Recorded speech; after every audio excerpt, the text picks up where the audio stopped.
Hello and welcome back to Radio Free Urbanism, a podcast about urbanism and stuff. My name is Nic Laporte, and today I'm all alone, almost alone, because Ethan's not here, Alex is not here. Where's the regular host? I don't know. This is like the third show in a row I'm doing mostly solo. Anyway, we have a guest today, but a very special guest, somebody who I had the chance to meet in Montreal in the summer. Please welcome to the show, Patrick from Oh The Urbanity. Hi, happy to be here. It was great to meet you in the summer. I know. So the last time we saw each other, you left me off in a nice, quaint neighborhood not far from Saint Denis, and then I ended up smashing a giant plate of poutine, as you do in Montreal. It was fantastic. So that's a great memory to have.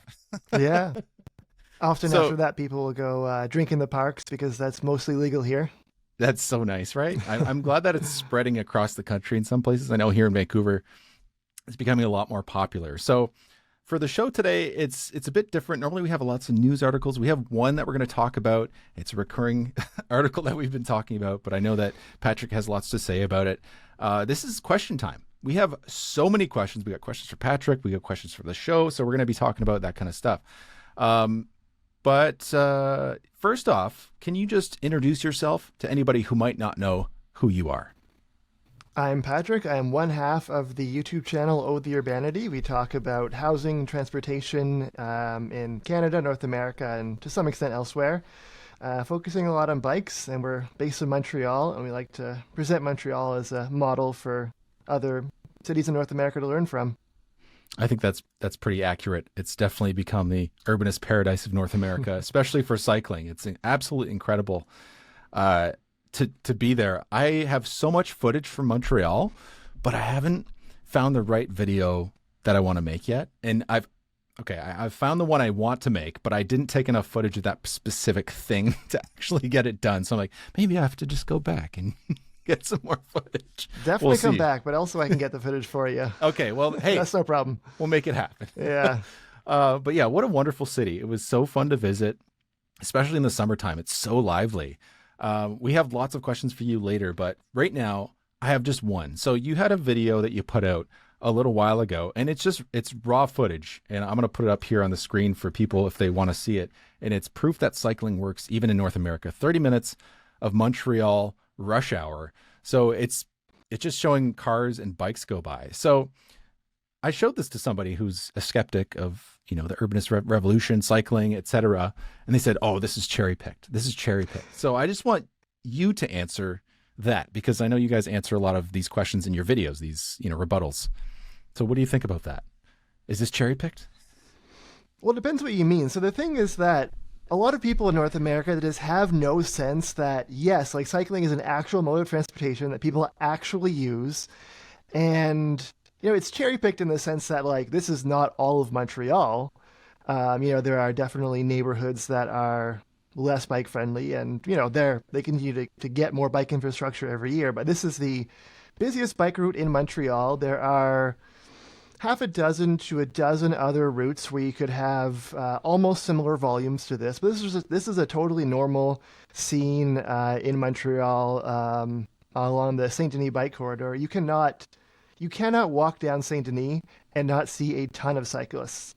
It's definitely less in the winter, but in the winter it's impossible to walk down Saint Denis and think that biking in the winter is impossible, because you will always see people biking.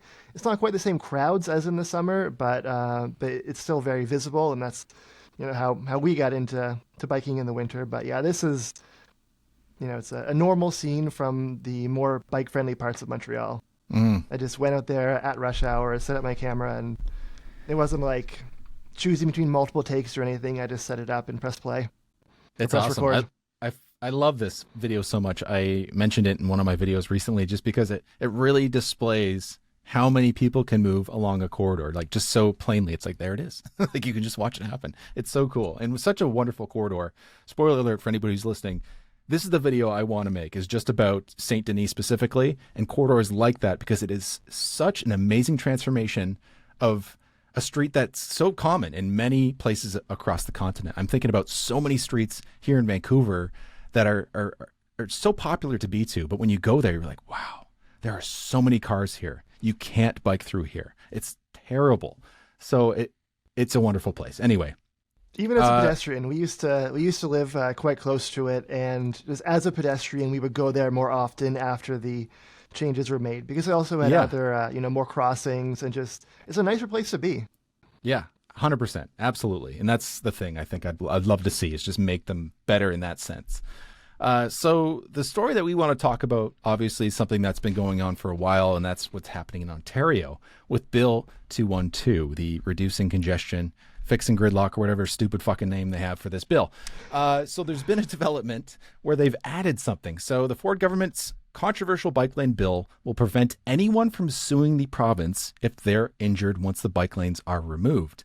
The change was included in an 11-page amendment to the Bill 212, which was put forth during a meeting on the Standing Committee on Heritage, Infrastructure, and Cultural Policy on November 21st. That's last Thursday. So this is unusual. So I'm not a lawyer. I tried to look into this, and I couldn't really parse whether or not this is even legal. Is it even legal to sue the government for infrastructure in the first place? Like, it's just weird. But well, we'll talk about this anyway. What are your first thoughts about this, Patrick? Well, it's a kind of stunning admission that they know that the chance that somebody will get hurt and will sue them is relatively high. They wouldn't do this if cyclists could just happily ride down the side streets conveniently to where they want to go. It shows that it's almost worse than if they actually believed that they could just make cyclists go away. The fact that they know that people are probably going to get hurt. Yeah, this whole saga is unprecedented. It's especially frustrating because Toronto's bike network is really coming into its own with some of the improvements. We saw Bloor come in 2016, the first segment there, and it was really getting quite good. The total distance of the Bloor Danforth lanes, it was up to 20 kilometers, and that's a really good corridor that connects all sorts of different other routes, and University and Yonge are also useful. But it's just at a time when it seemed like there was a lot to be excited about in Toronto cycling. It's just it's just dumping a bucket of ice on your face, like was a fad a few years ago. Yeah. It's wild to see. And I've heard, I don't know if these are rumors at least, that there's been some internal documents leaked within the government that they've had their own studies show this isn't going to fix congestion. It's not about congestion. This is about just doing what's popular. I mentioned this before the show. It's just about, hey, removing bike lanes is a popular thing to do. So that's what we're going to do. It's not about whether or not this is going to fix any problems that people are complaining about. It's a culture war issue. It's popular nonsense. In a sense, though. It's popular in the sense of people who live outside of Toronto, to some extent in the suburbs of Toronto, but especially outside of Toronto, who drive downtown. They don't like to see bike lanes often. I saw a letter to the editor from somebody who lived in St. Catharines, Niagara Falls, well outside of Toronto itself, saying, I'm happy to see them go. And it's well, how often do you actually go into Toronto? How often do you drive down Bloor Street? If you look at people in Toronto, they had the election last year, I believe it was, and the two candidates that came out strongly as being anti-bike lane, Mark Saunders and Anthony Furey, I believe it was, they didn't do very well. They had, I think it was under 10% of the total vote combined, if I remember correctly. The city of Toronto itself is not clearly voting against bike lanes in the mayoral election. Yeah, absolutely. Yeah, this is a province-wide thing. This is the suburban thing, the rural thing, and the people I know in Ontario, I know a few people who live in Toronto now, but most of the people I know, my friends and family, are in southwestern or southern Ontario, and that's a lot more rural, smaller towns and stuff like that. And they don't get it. They don't get the bike thing. They would be the people in that demographic who are going to be voting for it and saying, yeah, get rid of the bike lanes. It's a waste of money, or it's a waste of space. It's creating congestion. All of the talking points you see. So I've seen firsthand that rhetoric and the people who are, spouting that, or at least who are receptive to it. And getting to them is the hard part. So maybe we can talk a little bit about that. So I don't know if you saw Ben Durham's recent video, and he talked about the bill in a way that it was a distraction. And that was kind of the point of the video, not necessarily the point. It was to dig into the bill and to show how much of the bill is actually about highways and building Highway 314 in the Greenbelt. But what do you think? Do you think this is a distraction? I don't think it's a distraction in the sense that you could argue that other parts of the bill are more important and deserve attention as well, but I don't think it was intended as a distraction. I think that Doug Ford genuinely cares about this. Bloor Street and then to some extent University going up north to Queen's Park, that's probably his commute to work. And he doesn't like being stuck in traffic while cyclists fly by him. Yeah. The kind of politics that Doug Ford and Rob Ford, his brother, the former mayor, it's a kind of populism that rails against the quote unquote downtown elites, culturally speaking. So whether or not they believe it'll help congestion, it's hard to know for sure what they believe there. But he definitely likes giving the finger to the downtown bike riders that he just sees as, as somebody it's like a culture war.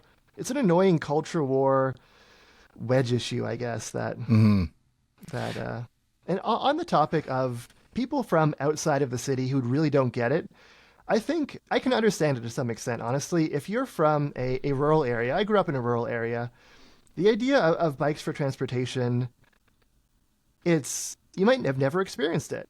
You just don't know. So the shot of Saint Denis in Montreal, the idea was to show this is a totally normal thing that can happen when you build good bike infrastructure. If you grew up in most rural areas in North America, you've just never seen that before. So it's something that we've talked about on this show a lot, is just trying to get people to see it. Like it should be mandatory for somebody who's in office to do some traveling, to experience other places. Maybe that's backfired, right? We talked about Ford going to Houston saying, hey, this is what Ontario should be, which is like, okay, that backfired for sure. But like, go to places where these things are used and where it's successful, and take some lessons from that and try to implement some of it. It's not like we have to turn Toronto into Amsterdam, right? That's not what we're trying to do. We're just trying to make it safe. And kind of like what you said before the show, we were talking about the amount of space that's needed for cars on the road. It's the car domination that's there. We're just trying to say, hey, can we just have a slice of it? We're not trying to get rid of your car. We just want a safe place to be in the community, just to get to work, to get our groceries, to drop our kids off at soccer, whatever. It's just really sad that isn't the message, or it's not being seen. And I thought recently, maybe there's like a different tact that needs to be taken to be more relatable, I guess. Being able to say, hey, I used to be this person, and I've realized how much better my life could be through these changes. Like maybe that's something I need to do, because, I used to drive everywhere. I used to be car dependent. I used to live in London. I lived in Toronto for a bit, but London is probably the more car dependent places I lived, or a suburb outside of London. And, I completely changed my tune after I've lived somewhere where it's accessible, especially here in Vancouver. It's been absolutely life-changed for me. But anyway, I have strong opinions on the messaging. I've been thinking more and more recently how, you continually get the accusation that you want to ban all cars. And it's just like, where did this come from? Did we say this at any point in any of our videos? And where it comes from is this: people don't necessarily interpret you based on what you say. They interpret you based on their perception of what you emphasize. So if in most of our videos we're talking about the downsides of cars, they interpret that as cars must be eliminated. When, from our perspective, we're trying to provide a counterbalance to the standard North American perspective of all cars all the time. We take it for granted that, of course, cars have their uses. Rural areas, irregular commutes, all sorts of things. And I think we don't communicate that necessarily all the time when we just talk about the problems with cars. And it feels kind of funny to acknowledge, yes, cars have their use. But I think that helps in the messaging, in my opinion. And I've been thinking more about that recently, because to some extent, if people are misinterpreting you, on one hand, you can say, you're wrong, I'm just going to dismiss you, but that doesn't fix the problem. You have to change your messaging, change your mode of communication so that it is effective. It's what you have to do at the end of the day. Yeah. It's more about, or more than just showing the motivations and the things that can change. That's what I've tried to do with some of my videos in the past, was say, hey, these are the things that you can do in your own life and how you can embrace some of these things and the benefits that you personally will get from doing this. Like, whatever. If you rode an electric bike or an electric scooter, look how much money you would save. And look how much fucking fun you have. Like, I was talking to Tom Fukuloro on a bonus episode that's going to be coming out in the following Sunday. He's a Seattle bike blog editor and creator. And he talked about that, how much fun people have just biking to work. They're so miserable driving to work, and they finally try out the bike and they just realize, oh, this is like something I look forward to now. It's a part of my day I look forward to. So I tried to go in that direction, showing the motivations that people might be interested in. But I think it's more than that, right? It's so deep. It's ideological in a sense that I don't know how to get it. I don't know. If somebody figures it out, I want to know. I guess the important thing to realize when you're trying to convince people, I think it's always important to keep in mind that people, the way convincing people works isn't that they will instantly change their mind, throw up their hands, and say, "I agree with you totally." It's a gradual process. So they're going to you make a good argument that active transportation has value. And then, that will take some time to sink in, perhaps. And then when they have an opportunity, like maybe their kids, let's say they're a bit older, maybe their kids, or they have an opportunity to go for a bike ride with their grandkids or whatever else. It's something that takes time to sink in, I believe, and it can be very frustrating when it feels like you're talking to a brick wall. But it often is more effective than that. It's often more effective than it seems. Mm-hmm. I guess we just have to keep repeating the things that we are saying. And I think it works on some level. Obviously, we're seeing the wave that's been happening in the urbanist community online. It's been, at least from my perspective, it seems like it's huge. But maybe that's just because I've sunk my feet deep into it.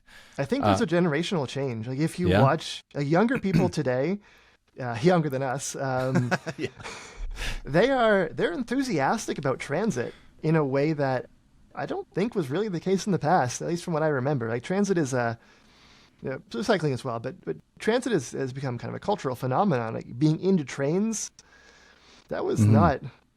It's always been a thing to some extent, but it's much bigger now, I think. It's gone beyond just the nerds who have been going to the train stores. I was definitely one of those people. Maybe not for trains, for other type of hobbies, but still.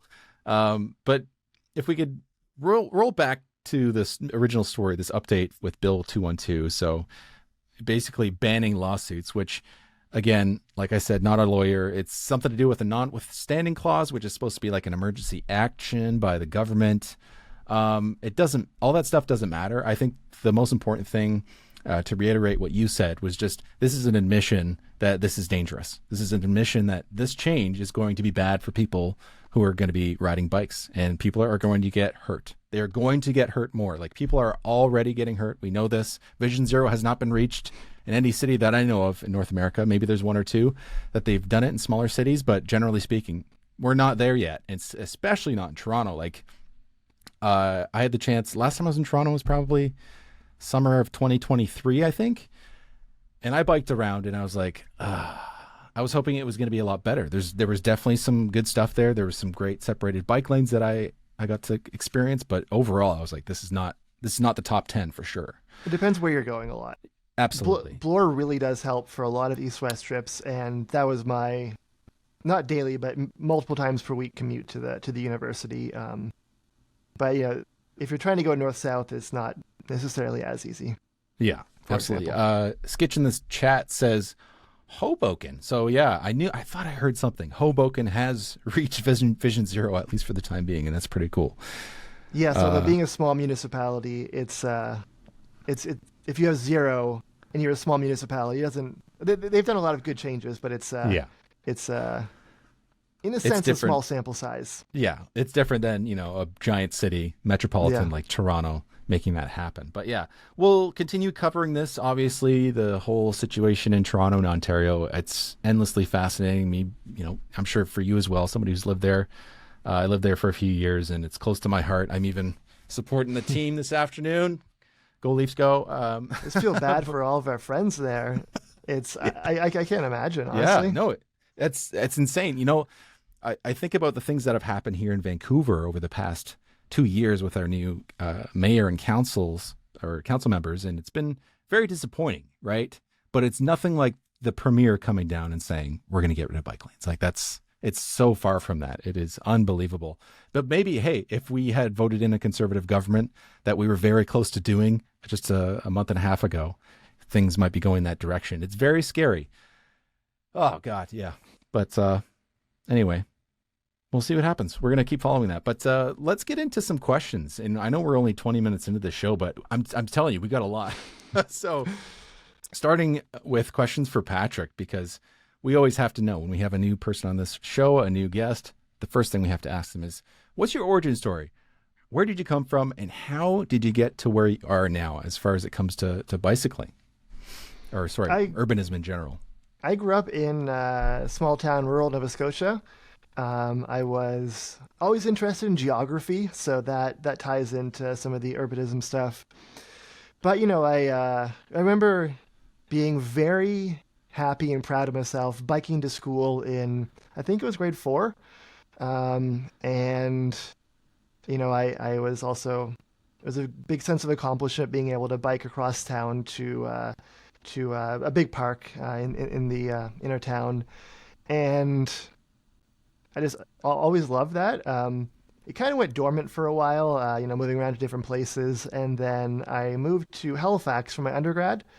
I brought a bike with the intention of biking to university. Tried it a few times. It was terrifying. It was just an arterial road that was not any place you would be as a relatively new cyclist in particular. But even the side streets, which were kind of okay, they were indirect. They could kind of work. I was thinking back, I was just so self-conscious about slowing drivers down. Honestly, I just didn't like the thought of slowing drivers down. And today I even on side streets, I kind of like the Montreal approach of having bike lanes on side streets over the Vancouver approach of having more traffic calming, maybe because of that experience. And then, ended up moving to Toronto for grad school. Did a PhD in linguistics, focusing on dialects of English and French, and that involves some geography as well, and some stats and all that stuff. And then we moved to Montreal in 2019. We'd been visiting the city for a while, liked the urban environment, the housing stock, the bike infrastructure, and we had the opportunity to move there in 2019. And then with a brief stay in Ottawa in the middle there, we've been in Montreal since then. That's awesome. So as far as the channel goes, how did it start, A, and B, how did you choose the name? It started in 2020 with COVID. We made videos about bike trips that we did around the Montreal region. Also did a few videos on learning French in Montreal, because getting better at French was one of the many reasons we wanted to move to Montreal. The name, that was Jasmine, my other half, who is more creative and better with words in that sense. So she came up with that. And then I think my suggestion at the very beginning was like urban fabric or something. I don't know. It was she's better at this stuff than me. And then that's not bad. And well, it's fine. But I think this is like pretty good. It's excellent. Yeah. And then, yes, we kind of gradually, started talking about bike infrastructure in Montreal, the housing in Montreal being, more missing middle type, what would be considered missing middle in other parts of North America, and kind of ended up at this place where we are presenting Montreal as a model for other North American cities and elsewhere too, because it's, there's a lot of, in the urbanist space, the urbanist space is very much based on learning the best practices from other places. Japan, Europe, Korea, Hong Kong, all that stuff. And which is awesome. It's great. Those places are very good at a lot of things, but often they don't seem relatable to people in North America. So if you can say, oh yeah, well, people in Denmark bike a lot, they say, so what? That's very foreign to me. They have no, that doesn't interest me. I don't care. If you can say, well, people in Montreal bike, at least in the more bike friendly neighborhoods, it's a lot more relatable. So, for example, when it comes to the weather, people in Toronto or Calgary or wherever else, let's say, we don't have the flat terrain and mild weather that the people in the Netherlands or Denmark have, and it's true. Being a city that gets a decent amount of snow, that does pose many challenges for walking and cycling. They're not insurmountable, but they're real challenges. And Montreal has to figure things out when it comes to bike lane snow clearing that places in the Netherlands just don't when they get a centimeter of snow per year or whatever. And even though Montreal obviously isn't as polished as those other cities, it's more relatable, and it's it's one piece of the toolbox, I guess, of presenting urbanism. Because if you live in Toronto, if you live in a lot of other places like Boston, Chicago, or smaller cities, there's a pretty good chance you've been to Montreal, or at least you can recognize it as a North American city. Looks a lot like Brooklyn in a lot of ways. Just more. It's a good example to use. No, it is. It's incredible. And like I said, I was very happy to finally go there because it was on the top of my list of places that I've never been to. So to see it in that context, which is fantastic, and to experience the city, especially by the recommendations, you have a video about, what to do when you go to Montreal and recommendations. And oh my God, it was so good. It was like just being there was fantastic. The weather was amazing. Oh, actually, it was so hot. I was sweating buckets, but that was better than, it being rainy and cold or something. But the food, oh my God. Was the place called La Banquise or something? Yep, that's right by Parc La Fontaine. Very popular place. That is the best poutine I have ever had in my entire life, and it's not even close. Like, other places in Montreal were good, but it was like, boom, it was so good. Oh my God. Yeah, the food was fantastic. The bagels were good. It was so much fun. It was cool to bike. I could bike everywhere, even go to some of the islands, like to see, is it called a park or something? Anyway, where the F1 track is over there. Yep. I can't remember the neighborhoods, but some of them that are in the west part near the river, love that area. So nice. But what a great city. But we've got some more questions for you. Before I get to that, though, if you haven't subscribed to Oh The Urbanity, get on there. You guys are reaching 100,000. You're getting close. And if there's a push enough, you could do it before the end of the year, and that would be really cool. So yeah, if you're not subscribed there, go do that. But we got some questions from some of our Patreon members, by the way. If you want to join us, go to Radio Free Urbanism on Patreon, and you can join us for as little as $1 to get live shows, early access, and premium question asking stuff. So anyway, this is from Arden English, who's actually going to be a guest tomorrow. He's another YouTube creator. So he asks, what's your usual video creation timeline, and how do you pump something out every week? Coming from someone who takes months to make a video. The funny thing is, some people can pump out videos very fast. I can't really do that. So it's a lot of overlapping projects. Some of them are faster than others. Some of them are slower. But at a time, there might be, well, depending on how far you go in terms of like scripts that were somewhat started, there can be like half dozen, maybe a dozen projects on the go at a time. So and then working on each one in bursts. Not always good necessarily at working on the one that I need to finish to get out for a particular weekend, but which can sometimes result in rushing. But yeah, being able to juggle multiple projects definitely helps. It also really helps to have a very large catalog of footage to use. So I have tens of thousands of clips from different cities, Montreal being especially represented, but also other cities, and also having them tagged in a program allows me to find them relatively quickly. I need to ask you about that, because this is a problem I've been running into where like I have so much stuff and I'm like, I can't remember when it was, and if I didn't title it properly, it's lost. So It's extremely useful. Yeah, we'll talk about that afterwards. Awesome. That helps a lot. And having done the experience of grad school where it's it's often some period of waiting for ethics approval on a particular research project, and then you get it, and then you have to go, you have to really jump into the work. That helps for productivity. Being able to kind of throw myself at a topic and block out the world and work quite intensely at that. That's impressive. Yeah, it is. I'm always just blown away. Basically every Saturday, you guys pump out a video. It's always a joy. It's almost. But it's always so nice when I wake up on Saturday morning. I'm like, all right, here we go. That's a good way to start the weekend. We got another question here from Jen Hall. If you were to move to another Canadian city with your family, what city would you choose and why? And if you know what neighborhood in that city you choose, please share that too.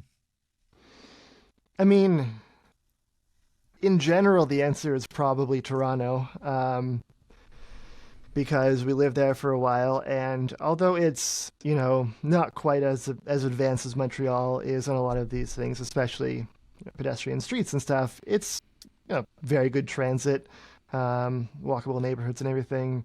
Doug Ford, his antics kind of mess with that quite a bit because he is literally ripping out the spine of the bike network. Aside from that, it's a bit of it's difficult because our families, so my family's in Nova Scotia, Jasmine's family is in Ontario, and I don't know that we could live, we would be entirely against it, but it would be hard to move to Calgary, Edmonton, Vancouver. It's just very far away. Aside from that, Halifax is quite nice in a lot of ways. We considered going to Halifax when we were in Ottawa and going to moving back to Montreal. I ended up going for Montreal instead, but Halifax is it's definitely a small city. It doesn't have quite the same robust density and transit service and all that stuff. But for what it is, Halifax is quite nice. I lived there for 4 years. So in Toronto, we liked the annex, kind of like anything between, I don't know, High Park and somewhere in the Danforth. They're all quite nice neighborhoods. Mm-hmm. Oh, it's great because it's such a big city, right? It's Canada's largest city, and there's fabric to it, right? Like you can really feel the different neighborhoods, and I know that's a thing in many places. Even here in Vancouver, which is a relatively small city, like what's the population here? Like 650,000 or something in Vancouver proper. But yeah, you really feel the difference when you move across the city. Like I lived Midtown when I was there, like near Davisville and Yonge, and it wasn't like the best place to be, except for the fact that it was so close to a transit stop, which made it really easy to go wherever I needed to go. And very frequent transit. Yeah. The line was awesome. Like, hey, let's go to a baseball game. All right, we'll be there in a few minutes. It was a lot of fun. We got another question here from Austin Surson. What would it take to get you to move, on this note, to Calgary? So we visited Calgary and Edmonton in February because we were going to the Winter Cycling Congress in Edmonton, and I had been to Calgary once before for a conference, but I didn't really see the city that much. I was definitely pleasantly surprised by both cities in somewhat different ways. Although it's still like, if you're into urbanism, kind of anything compared to Montreal is kind of difficult, which is why, we were in Ottawa and we were kind of frustrated because Ottawa has many things to like, but going from Montreal is difficult. Literally speaking though, what would it take to move there is like probably a very relevant and decently paying job. That's the thing that is most likely to override other considerations is a job. But beyond that, like improvements in bike infrastructure, because like Ottawa, it's a place where the multi-use pathways along the rivers are quite good, but they don't work they don't necessarily work if you're doing cycling for transportation. Mm-hmm. Some trips work, but it's not as reliable or as direct. Absolutely. Yeah. Well, you heard it here first, folks. If you want to get Oh The Urbanity to move to Calgary, just offer them a lot of money. They'll be right there. All right. We got another question here. This is from Skitch. What is the most ridiculous reason you've heard why someone opposes a bike lane / housing project, etc.? So for bike lanes, it's really the idea that when opposing bike lanes, a lot of people just vomit up a hatred of cyclists. So it's just like, oh, I saw a cyclist run a stop sign. I saw this or that. That's just completely unrelated to the need for bike infrastructure. So yeah, many cyclists are annoying, just like many drivers. They're less likely to kill you, but they can be annoying, sure. That doesn't have any impact on whether we should have bike infrastructure because, as a pedestrian, I would much rather have them in a bike lane than on the sidewalk. In terms of housing, it's probably the idea that, like, people say, we don't need any more housing. Who's this for? And what they're really saying is, I already have a house. Why do we need any more homes? Because if you have, a developer building a project, whether it's a private developer to put on the market or a nonprofit developer building like a homeless shelter or low-income housing, they're all doing it because they have people who want to live there. They don't do it for other reasons. They don't spend money just to build housing for no reason. It's possible to misjudge demand, but it's in general, like if they're building housing, it's because there's demand for it, there's need for it. So I think people don't realize that or don't think that through. Like, you might be able to ask this question in some places around the world, like in China, where they've literally built cities that have been destroyed because nobody was moving there. They were just building for the sake of building. But that is far and away from the thing that we're experiencing here in Canada, where, like, we have a housing crisis. We've been living through this for years now.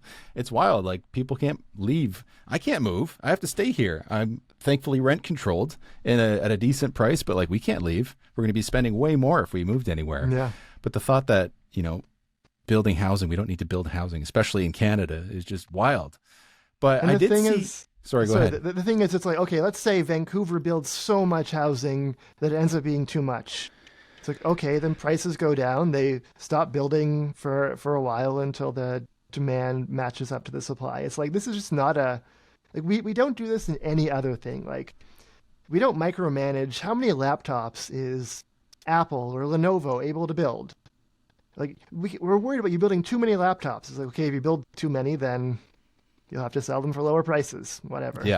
Yeah, absolutely. I did see something just the other day about how much housing is being built per 100,000 people across the provinces and how much further Alberta is compared to all the rest of the provinces. I think Ontario was 8th out of all the provinces out of 10 at like 30 something out of 100,000 per 100,000 people. I can't remember the numbers anyway. But it was just staggering to see that. How is Alberta doing it? What are you guys doing right? Is it just the sprawl, or you guys have some good middle housing coming in? Tell us in the chat. We'll figure it out. It's a mixture. It's a mixture of both. Like, yeah. Edmonton is the most ambitious city for housing reform in Canada, maybe North America, although I can't speak for everywhere in the U.S. But yeah, they definitely benefit from having wide open space. But if you're a place like Vancouver, even Toronto, you have limited space because of water. It's like, okay, that just means you have to upzone even more because you can't even, like, the idea of building sprawl is just not, like, whether or not it's a good idea, it's just not going to happen. Certainly close to downtown, so you should respond to that by going extra ambitious on the density. Yeah, it's not even possible, right? In a lot of places, like, for example, here in Vancouver, we're locked. We can't go anywhere. Yeah. There's nowhere we can annex. We're surrounded by other cities. You can go only up. It's going up. It's crazy to see these buildings get popping up in just low density neighborhoods. It's like, oh, here's a single family house and we're going to put up a 27-story skyrise because that's the pressure that needs to be released. So we got a few more questions. Listener mail. By the way, if you're interested in sending us listener mail, you can send it to radiofreeurbanism@gmail.com and we will read it. But please don't send us any essays. We've had many essays over the year and it's hard to parse them. We can't read it all. But we do have a comment here from Maurice924.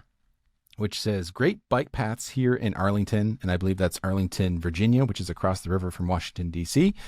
But tale as old as time, bad on-street network. It sucks and takes too much thought and caution to get around off trail. Also, this is coming from me, who is able-bodied and daring. So for most people, cycling off the paths wouldn't even begin to cross their minds because of how sucky the network is. Recently, in a transportation commission meeting, they advertised that Arlington has 124 miles of cycling facilities. Let me know when you have more than 2 miles of protected cycling facilities. And the question here, how can we once and for all get rid of bike lanes, which are actually just parking lanes, gutters with paint, which is, the classic bike stripe. So maybe we could talk a little bit about that. Like, what are some strategies we can do to not consider gutter bike lanes or door zone bike lanes as bike lanes? How can we stop building those? Well, first of all, just on the topic of we have X kilometers or miles of bike lanes, I always dislike that, even when you're talking about, good cycling cities. Like, I don't care how many kilometers of bike lanes Amsterdam has. That says nothing about the usefulness of the network, not to even mention the protection. It's just not generally a useful way to understand things. So, your Arlington bragging about that is it's missing the point. Mm-hmm. Absolutely. In terms of, yeah, go. Well, that's what I've seen here in Vancouver. There was an issue or something that happened with Google Maps. So I'm sure many people use this, which is the bike lanes overlay on Google Maps. It's something I use when I'm going to a city to kind of just explore and look at it. Well, what happened was, for whatever reason, all the alleyways in the city became basically dotted bike lanes on the map, which makes the map now useless. It's saying, hey, these are safe places to go for a bicycle. And you're saying, wow, you've increased your network by tenfold overnight. That's impressive, but it doesn't tell the story at all. And I think that's the case here. And it's something I noticed when I went to New York City was they have actually like over 2,000 kilometers of actual bike lanes, which is like, wow, that's amazing. But then you realize they have an incredibly low amount of ridership.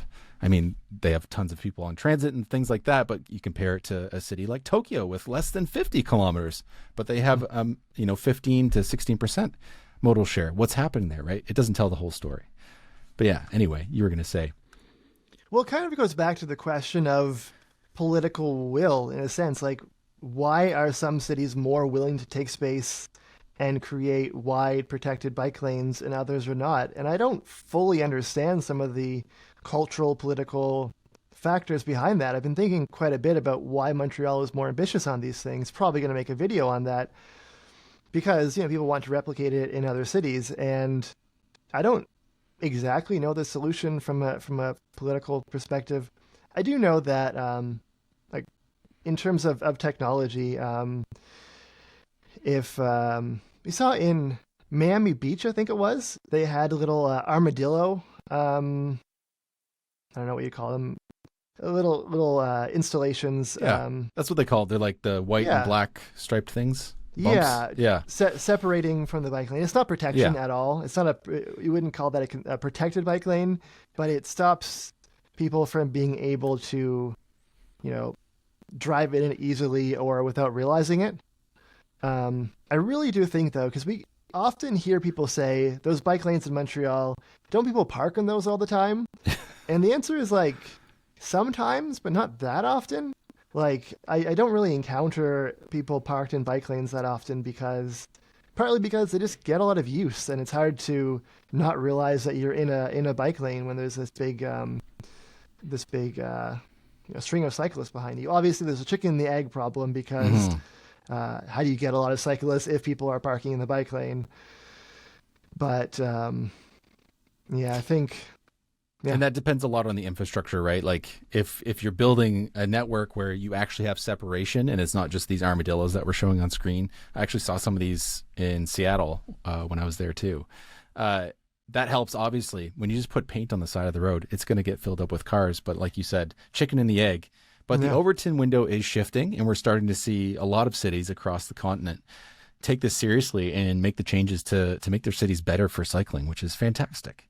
One more comment on that. Sorry. Yeah. One more comment on that. Like, one of the problems that a lot of one of the issues a lot of cycling advocates don't realize is that, if you're trying to put a bike lane on a street, you can't just like completely do a reconstruction of the street to add in like nice, perfectly manicured, concrete separation for the whole thing.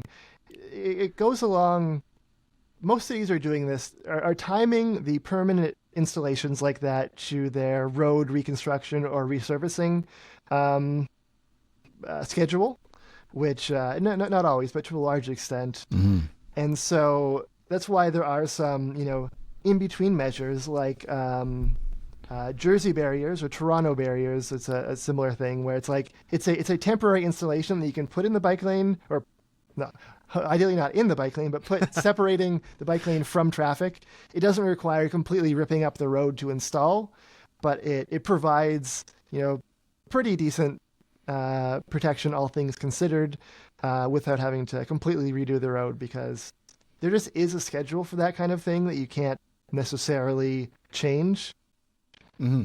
Yeah, and it's something you'll see in a lot of places. The Jersey barriers are great because they, for what it is, like you said, something that's not permanent, provide great protection, and especially a feeling of protection. And while that's a bit dubious, it's actually really important because it actually gets people on two wheels. And that in itself is another layer of protection with the safety in numbers. But that's what we saw here over at Kits Beach, and they finally replaced it. They had Jersey barriers set up along the road to make a bike lane, which is a two-way cycle track, but they took them away, which were gone for like a month, which was really weird, even though the bike lane painting was still on the ground. But they've actually put in a permanent curb now, which isn't as tall as the Jersey barrier, but it's permanent, which is fantastic. Yeah, we do have another question. We have a couple articles or things we might dig into after this if we want to talk a bit longer. But this is another one from Jen Hall, friend of the show. And I think her question streak has got to be at like 50 long now. But every person has their weather limit for biking, walking, and even driving. For each of you, what's your weather limit for your different forms of transportation? So... I think it's very underrated that driving in a snowstorm is terrifying and dangerous. I will definitely grant the car people that driving keeps you immune from the cold once your car warms up. So driving has advantages there. But when it comes to, snow, it's terrifying. We moved from Ottawa to Montreal in the middle of a snowstorm. It was just like a thoroughly awful experience, and I'm not going to say you never have problems biking in a snowstorm, but it's not terrifying in the same way. So definitely no to driving in a snowstorm or with freezing rain or ice or anything like that. In terms of weather for walking and cycling, I kind of had an experience, we both had this experience last year to some extent, I think, with the new winterized Bixie bike share in Montreal over the winter. They have studded tires, they have studded pedals. I biked every single day in the winter and only really had trouble a handful, 5 or 6. In terms of cold, it's not so much like it gets too cold to bike. It's that it gets too cold to do longer trips. So biking somewhere, like a 20-minute bike ride, you can bike commute, or a 30-minute bike commute is probably going to be okay, even in the coldest weather. Like maybe -40, things get a little sketchy. But for most normal weather that you experience in the winter, it's not a problem to bike in it for the temperature. It's the length of time that you're out in it, in my experience. In terms of snow, it really is down to the bike lane snow clearing. A lot of people worry, don't you think you're going to fall in the snow or ice? And, it's not nothing, but like not really. The biggest problem that I experienced trying to bike in the snow when roads weren't cleared well is just that it's quite difficult to pedal forward, and there's kind of no point in having a bike at that point. I didn't really encounter, except for maybe a few exceptions, I didn't really encounter like, this is really slippery, I'm going to fall down. Yeah, totally. I think I've only had that happen once when I was on my electric scooter, and I don't have studded tires on that thing, and I definitely should not have been riding, but I didn't fall. It was like a near miss. But that's the thing too. Like I've been living in Vancouver for almost 8 years now, and winter's not really a season we have here. We just have like rain, and it gets cold, and we maybe have a week where there's actually snow and ice on the ground for any period of time. We had like a dump last year. But that's the thing, right? What was I seeing online? I saw people saying, "Hey, how's your bike doing in the snow?" And I'm like, "Have you seen Twitter? Have you seen how many car crashes there were? How's your car doing? Not good." But yeah, they just block it out. Totally, it just doesn't process to them. Yeah, I don't like driving when it's really snowy, and that's super sketchy, right? Because the consequences are very high, and we've seen the consequences of that. Like it's bad. Thankfully, I've never been in a car crash for any reasons that had to do with the weather. I think I can't even think of anything, but I think the thing that scares me the most, as far as when it comes to maybe walking or biking, is actually thunderstorms. Maybe I'm irrationally afraid of thunderstorms, but I don't want to be outside when it's, thunder and lightning. Again, thankfully here, if we get one thunderstorm a year, that's like, oh, wow. Like we had one a few weeks ago. We were like, oh, yeah, this is a thing. Like this happens sometimes because it's so rare here for some reason, which is kind of ironic, considering the reputation for a cloudy, rainy city. You think it'd be more common, but yeah. No, it's winter in the car, and then it's probably rain and thunderstorms, or thunderstorms, not rainstorms, but thunderstorms and biking and walking. Rainstorms are great, when you're geared up on your bike. I have so much fun riding in the rain. I don't know why. I love it. It's just, it brings something out in me. Maybe it's because I'm conquering nature or something, but when you're prepared, it can be really enjoyable, especially when it's not really cold too. It's a lot of fun, but yeah. Anything else you want to say about this? I see in the comment that Jen also asked, oh, yeah. Has it ever been too hot outside for either of you? It's you don't really have heat in Vancouver, so it's so good. It was like the perfect place we've got here in Vancouver. Yeah. Like Pacific Northwest is perfect for this kind of stuff, right? No. So for me, it's similar. It's like if it's very hot, that can definitely be a problem, and I might avoid doing a longer trip on a bike because I would get too sweaty or potentially dehydrated, things like that. Yeah. If I had to be at like maybe a more formal event or something, I would potentially avoid biking if it was going to be too sweaty.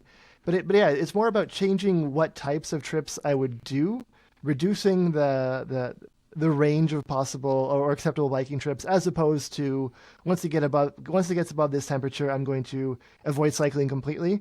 I haven't experienced that, at least in a Canadian climate. Maybe I've never experienced a Texas summer or anything like that, so I can't really speak about that. Yeah, not for like a prolonged period of time. The only thing I can remember something like that was when I was in Toronto. This was probably like 2011, 2012 or something, when I was a much younger man. There was one day in the summer, and it was 50 degrees outside, and I literally had to stop at a cafe, and I was just walking around, but I had to stop at a cafe, and I literally fell asleep on just with my girlfriend, just sitting there, had a little nap because we had a little bit of heat exhaustion. It seemed we didn't drink enough water. But yeah, that is a real consideration. People will slough that off and say, hey, stop complaining. Like, oh, it's nice and hot there. Like, oh, poor you have to bike. But that is an actual consideration. And that's where I see as e-bikes and e-assist vehicles are excellent for that, because you have to exert a lot less. And the air conditioning factor is nice because you just get to, throttle along and at 30 kilometers per hour, enjoy a little bit of wind in your armpits. Yeah. Another dynamic that impacts it there is that if you're bike commuting specifically and you're leaving at, 8:30 in the morning, you're not going to experience the warmest part of the day. Yeah. Whereas, in the 1 p.m. on a really warm day, can be quite difficult to bike depending on the if you're in a heat wave, but that's not necessarily the temperature you're experiencing going to work in the morning, and coming home at night. It's probably going to be a little cooler too, and you're not that worried about getting sweaty so much. Absolutely, yeah, totally. Well, we're getting to the end of the show here, but we have a bonus thing that we want to talk about. It's something I put in the doc, and it's a game that was made by Mary LeBlanc Flanagan. and this is on Blue Sky Social. Maybe I'll share the screen here. And this is I thought it was clever. It's definitely fun, or funny at least, but this is a game that was made. I made a tiny protest game about the terrifying reality of biking in Toronto without bike lanes. So it's very straightforward. You just use the keys to move the little bike man around, and you just start playing. So, there's little, oh, I'm already dead. That's too bad. I lasted 10 seconds, and that's it. That's game over. If you can last more than a minute, I'd say you've done a good job, because I haven't managed to do that yet. But it's great because it just highlights all of the different hazards that exist when you don't have safe cycling infrastructure. And you know what? That works for a lot of people, and it's it's worse than people who are just straight up car brain people who hate cyclists. The people who are cyclists who say, we don't need bike lanes. I've been riding in Toronto for 30 years. What are you talking about? And I've done just fine. I'm like, it's not for you. It's for other people. Okay. That's why we're building these people, vehicular cyclists, they have a very particular way of looking at things. It's like, well, theoretically, one can do this. Okay. Theoretically, one can do this. That's not what we're going for. We're going for this being accessible, easy, natural.